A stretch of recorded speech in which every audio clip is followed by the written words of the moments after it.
Hello everyone, I'm Baron James Castro and thank you for joining me in this reflection video. I'll be discussing how the interview with Wang Fugwei resonates with and help us understand the significance and application of Republic Act 4200. I'll share my perspectives on how the themes in that interview reflect privacy, communication, surveillance, and how the law applies in our modern context.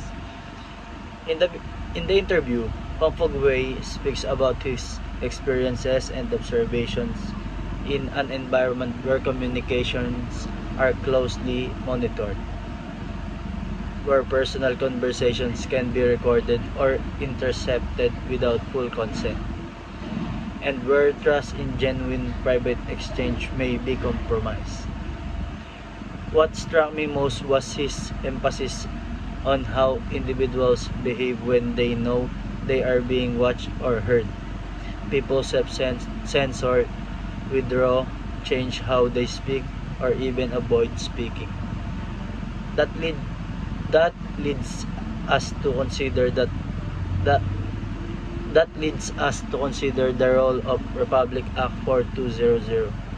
This law was enacted to protect private communications, to prohibit the interception or recording of private telephone, telegraph, radio communications, or other similar transmissions without the consent of the parties involved. It's a legal shield for our right to speak freely, to trust that our personal communication will not be arbitrarily monitored.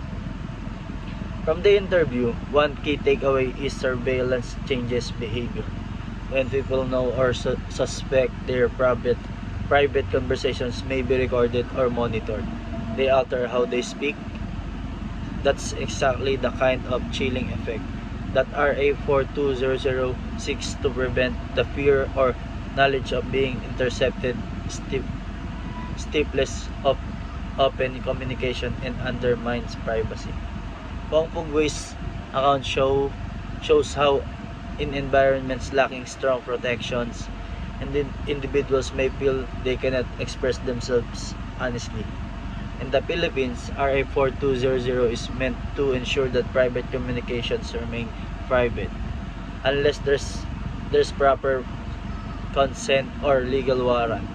This means if someone secretly recording a phone call or taps into a private chat without the consent of all parties, that might violate a RA 4200. Moreover, his interview made me reflect on consent.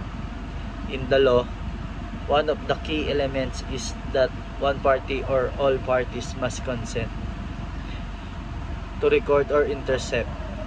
In the interview scenario, people often do not know they are being heard, which violates the spirit of the law.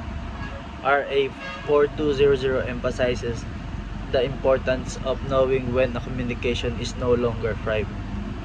Another connection, the interview touches on technology's role in enabling surveillance camera, digital records, data trails, smart devices. RA 4200 was passed decades ago, yet its core principle remains valid in the digital age. We still need laws that protect the confidentiality of communication. So the interview helps us see how the old law needs to be interpreted and applied to modern communication tools, not just traditional phone calls. My own take is that the interview reinforces the importance of awareness. Many people may not realize that recording a friend's voice chat without permission or intercepting message is not just a breach of trust. It may be illegal under RA 4200. The interview made me more aware of how fragile our private communication can be. Also, from a social perspective, if people feel they are constantly monitored, they may avoid discussing important issues or express themselves differently. That weakens that weakens democracy, creativity, and personal relations. RA 4200 is thus not just a technical law. It's part of protecting our civic space and personal dignity. In my conclusion, the interview with Wang Fugwei gives us a vivid illustration of what happens when privacy is compromised and surveillance becomes the norm. It reminds us of it reminds us why laws like Republic Act 4200 exist to protect our right to communicate privately, freely, without hidden monitoring or recording. As technology evolves, it is up to us, citizens, professionals, policymakers, to ensure that this law is applied, respected, and adapted to modern communication platforms. Thank you for watching. I hope this reflection helps you see both the live reality of surveillance from the interview and the legal protections offered by RA 4200. I invite you to leave your thoughts below. How do you see these issues in your own digital communication?